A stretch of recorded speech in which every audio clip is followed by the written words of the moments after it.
What is going on, guys? Welcome to my very first podcast episode. I haven't officially came up with a name for this podcast because I still have a bunch of other stuff behind the scenes that I haven't done, like get a proper audio interface for this podcast, get intro, outro music, just a bunch of little stuff that isn't important right now because I have just enough equipment to make it all work. But if I want to run a proper podcast in the future and kind of have guests on, which I do plan to do, I do want to dive headfirst and then just get all of the equipment that I need in one go. That way I don't have to upgrade equipment later on in the future. But I really just wanted to scratch the itch and just get the first episode out of the way. So this is me just taking action and doing the damn thing. A couple of housekeeping items before we get into today's episode. I just want to establish some house rules for this pod from day one.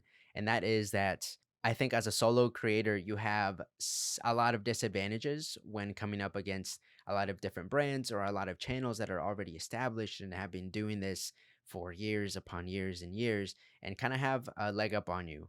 If you just started or you're just starting your marketing journey or your content creation journey, there is a lot of people that have just started maybe a month before you or a year before you, and it can sometimes feel a little bit overwhelming to be in competition with these people. I know it doesn't necessarily seem like you're head to head with some of these other bigger creators, but at the end of the day, we are competing for attention as digital marketers and as content creators. So I know the feeling, but I think that one of the smaller advantages that you have, and depending on how you want to perceive it, it can actually be seen as a huge advantage. And that is that you don't have to go by the same rules that these bigger companies or corporations are going by, because they have to keep up with a certain brand voice and a reputation, and they can't say everything 100% like it comes up in their mind. They actually have to filter some things out, or if they say something that maybe was like really funny or very informational and very valuable, but maybe it wasn't necessarily 100% politically correct for this day and age, then they can't air that piece of video or audio or whatever the case might be, or whatever that piece of content was. They can't air it because it doesn't fit the brand, right? In this case, or in my case, I am lucky enough that I am my own brand, and I can do things like tell you that if you don't like what I say or you don't like how I approach different things, you don't have to watch the videos. My feelings won't be hurt. And if you don't like what I say or don't like how I approach a certain problem, I appreciate you for watching, but you can just skip either to the next episode or you just don't have to watch my stuff at all. With that being said, just know that I do have a unique sense of humor. Some people might describe it as a dark sense of humor, which I sometimes agree with. So if you consider yourself in that elite minority of having a sort of dark humor, you are in the right place, because we are going to talk about all things content creation, marketing, and all of the things that come in between those things. And we will also sprinkle in some jokes. I don't think this stuff necessarily has to be a boring subject, which sometimes it can feel like it. But if you stick around, I can promise you that it will not be. So, in today's episode, 5 things you should know before launching your first or next digital product. The first thing that I wish I knew before I got started launching or creating my own digital products was to keep in mind where my traffic was going to come from. During that time, I did have a little bit of spare cash, which I planned to use for paid advertising from either Facebook, Instagram, or wherever I could get cheap traffic to test my offers. In retrospect, I wish I would have spent some time growing my audience organically.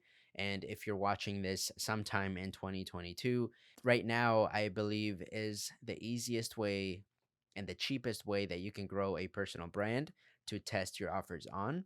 Once you have the audience coming in, even if it's at a very micro level, so you're just getting maybe 10, 15, 20, 30 people clicking on your links, I think that that is the very best way that you can test any offer right now before spending money on ads, especially if you're on a tight budget. So, number one thing, grow your organic audience first, test your offers with them. If they work, go ahead and run ads to them. And then you can just optimize like your landing pages, emails, whatever the case might be, you can just optimize those once you know that the offer works. If you have the money to run ads to your offers and you don't want to wait that amount of time that it takes for you to test your offers organically, then by all means go ahead and test your offers with ads.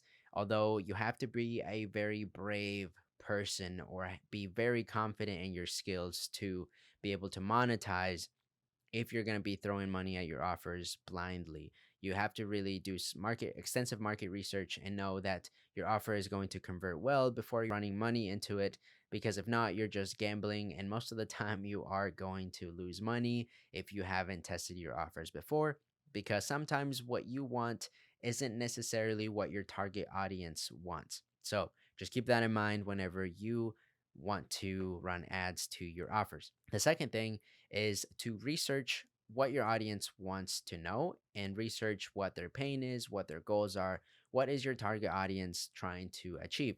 This kind of ties back to the first thing that I was talking about, um, and really saying that you should get to know your target audience before you start running ads.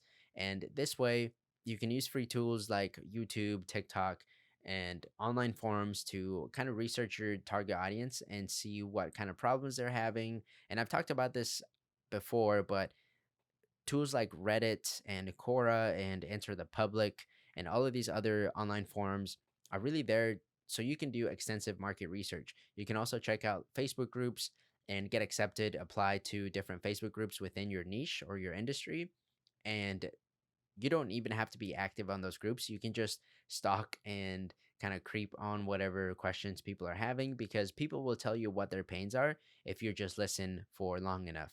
I have a video that I made where I was just going through a YouTube video in the health and fitness niche. It was I think it was for a ketogenic diet, if I'm not mistaken. And you could see that it was a video with very high engagement.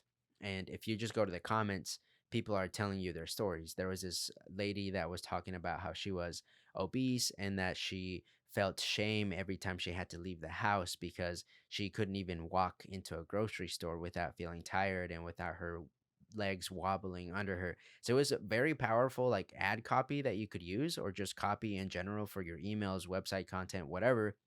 It was very powerful stuff that you could just take directly from those YouTube comments and you could use directly into your marketing messaging. Then the third thing is to add transcripts to your videos. If you have an online course, add transcripts to your videos, because as we get into this age of being more conscious of people with different disabilities. By the way, I think this is a great thing that we're implementing this. I came across this from somebody in a Facebook group that they were saying that the course that we bought didn't come with subtitles or any other type of way that somebody that couldn't maybe hear, there wasn't a way for them to consume the content. So then they went ahead and added subtitles to all of the video lessons. That way, people who maybe have a disability or maybe just can't hear or can't read, like that way they can consume the content too. So that is something that I included in my very first online course, which is the email incubator. And every video lessons that I have, I had to go back and add subtitles to each one of the lessons, because I just wanted to make sure that in the odd chance that somebody with a disability does want to consume my content, they can actually do so. So I don't want to rely on, these subtitles through YouTube or any other platform. I want to actually go in there and make sure that my captions and my subtitles are burnt into my video lessons and that they are the accurate, they're accurately transcribed. That way, if somebody is either in a quiet room or maybe can't hear or has to listen to the video with their sound off, they can still consume the content. And by doing this, you're also differentiating yourself from everybody else, maybe in your industry, that is also selling an informational product, maybe a video. So if you are somebody with, that can't hear, and then you go online and look up a course for knitting blankets or something like that, right? And you go up and you're in between two different video courses, but one of them you see that they advertise that they all of the videos have a subtitle burn in, so they're all with subtitles. Then the other one doesn't mention anything about subtitles. you're obviously going to go with the one that you can actually consume, especially if they don't offer a transcribed version of those lessons. I think that this is super important that you do if you do plan on creating a video course, especially if you're not going to be hosting it on a platform like YouTube that automatically adds subtitles to your videos. And if you're going to be hosting it somewhere where you would have to yourself add those subtitles to the screen, I say just get it over with and do it as you're creating the content for your videos. Because if not, you'll forget, and you really just want to make sure that everybody can have access to your content, especially if you're making them pay for it. The next point that I want to go over is to focus on things that matter and things that are going to move the needle the most. So, high leverage things or activities. And I mentioned this also in previous videos and other things that I've talked about, but essentially there's this thing called the 80-20 rule. And if you haven't heard of it, it just states that 80% of outcomes result out of 20% of all causes. And I'll give you a quick example if you've never heard about this principle. 80% of traffic comes from 20% of all highways. 20% of people hold 80% of the wealth. You could make a case that 20% of all of your daily activities result in 80% of your overall results. So, if you are working on putting together a video course or whatever digital product you want to sell, focus on the things that are going to move the needle the most at first. For example, when I was making my first digital course, the email incubator, which, like I've said before, the things that I've focused on first was creating content, because my goal with all of my informational products is to just deliver badass content, and content that people want, and content that people want to consume, and content that people find easy to consume as well. It wasn't until 2 weeks before I actually launched the email incubator that I realized that I didn't have a website to launch it on, and I also didn't have a logo to to um to use for the website either. So I knew that these were both low leverage things though, because a website you can get up and running in a day, or probably an hour if you know what you're doing. A logo, nobody really pays attention to the logo unless you're like a logo designer and that's all you really pay attention to. But people don't really care about the logo. If people are trying to make a buying decision for your course, it's not going to come down to the logo. And if it does, then you need to change something up. But I didn't really care about what my logo looked like. I basically designed it in the back on the back of a napkin, and then just sent a picture to it to somebody on Fiverr. They made me the logo, and it is what it is now. I didn't really let it take up too much of my headspace while I was trying to create content and come up with video ideas and scripting lessons and writing the copy for the emails, landing pages, everything. I had so much stuff in my mind, especially doing all of this stuff by myself, that I didn't have time to worry about this low leverage stuff until the very end. So, that it would be my advice to you. Focus on the things that are going to move the needle the most. Maybe if you're trying to grow on TikTok right now, or Instagram, or YouTube, your highest leverage thing is going to be creating content around the clock. Your highest leverage thing is not going to be getting a fancier lens for your camera, or getting a better microphone for your camera or your phone. The highest leverage thing is going to be creating and publishing content, because without it, people can't actually come across your stuff, can't buy your products, and it's what fuels the top of your marketing funnel, right? And I've actually taken that mindset on everything that I do on a day-to-day basis. And Gary Keller, I believe that's the author of the book The One Thing, talks about doing the things that are going to have the biggest impact on your day first thing in the morning. So I know that creating content is the highest leverage thing for me, and the thing that is going to yield the most results, most followers, most views on my stuff, people that are going to buy most of my programs. I know that that's going to be the highest leverage thing. So I do that first thing in the morning. I'm either editing, recording, or planning out different types of videos first thing in the morning. Then after that, it's all like, you know, just toppings on the whole cake, I guess. I forget references sometimes. Icing, that's just icing on the cake. Yeah, there we go. That's the reference I was trying to make. So the next thing is accept that you'll are going to get discouraged as you're creating your product. I can remember as I was creating my email course, I was going on TikTok and I was posting videos. And every time I went on social media, I could see one more thing that I could possibly add as a lesson or as a module or that I should touch on. But the reality is that it's not your responsibility to teach everybody everything. I kind of started to get lost into this space where I thought, oh, maybe I should teach people how to build out their funnel from the top. So starting from content creation and lead generation.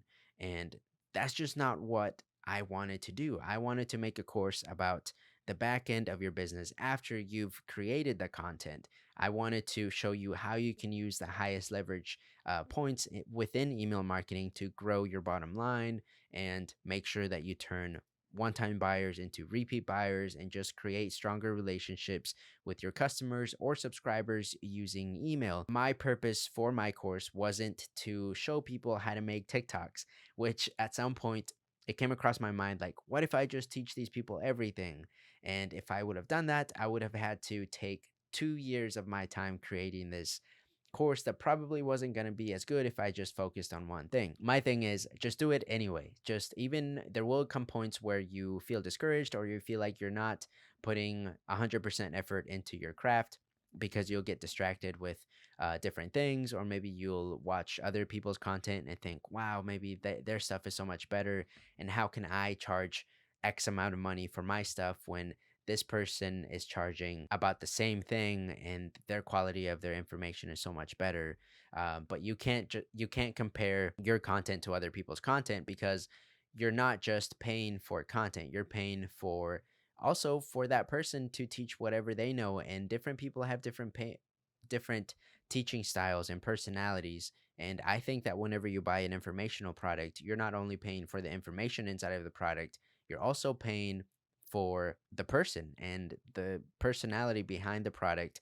And you're also paying for the reputation. If you buy a product from me, hopefully, you know that you're not going to get something crappy that, I just, went online and paid somebody else to create all this content for me. And I'm just the face of it, right? And then once you get into the course, it's somebody else completely different teaching this stuff. Ty Lopez was actually doing this back in the day when he was running his I'm here in my garage ad, and he would actually go out and advertise for these courses. And he had a real estate course, stock market course, a credit course, all of these type of courses that he had, and he was only teaching one of them. And he would just hire out other people or let other people go out and teach these courses for him. And then he would just, I'm guessing he would just pay them a one-time thing to record these lessons, and then he would just kind of cash out on all of the membership fees. But regardless of that, you know that if you buy a product from me, I am going to be the face of it, and I am going to put my reputation on the line to make sure that that product is the best quality that I think that it could be. Versus if you get it from somebody else, maybe you're not as sure that they're going to have the best quality product. So I think that that is also what you pay for, the reputation. I recently bought this course from Meet Kevin. If you don't know who Meet Kevin is, you should maybe consider getting into YouTube. He's like one of the biggest financial guys on YouTube that makes content on stocks, crypto, real estate. Crypto, not so much, but stocks and real estate. And there's a lot of real estate courses going around right now. And I specifically just bought his because he has so much authority in that space, in that real estate space. He's one of the biggest guys on YouTube. And to be honest with you, I probably paid a pretty hefty premium for that information, but I paid it because it's from Meet Kevin. It's from a reliable source. I know that he knows what he's talking about. I know that he's most likely not going to rip me off because there's a lot of people that have taken his courses before and have a lot of positive reviews for him. So in that instance, you can factor in the credibility into the price that you're actually paying. So the last things that I want to cover today before I end this episode is to let you know that I am going to be available to you as this podcast grows and as these videos grow. So you can, if you're watching on YouTube, you can drop your comments in the comment section. If you are listening to the audio version of this, you can go to my Instagram at it's Alonso Perez. It's the same on my TikTok. It's Alonso Perez. Same on LinkedIn. It's Alonso Perez, and same on Pinterest. You can go there, direct message me, comment on my posts, ask me your questions. I do pretty good at getting back to you, especially on Instagram. So if you have any questions about content creation, marketing, email marketing, or anything in between, go ahead and feel free to reach out to me there. And I hope this was a good first episode. I promise they will all get better from here. I know it'll be way easier when I have some guests in, but it's a little awkward right now just speaking to myself. But hopefully you're still watching. And if you made it all the way to the end, thank you so much. And I'll see you in the next one.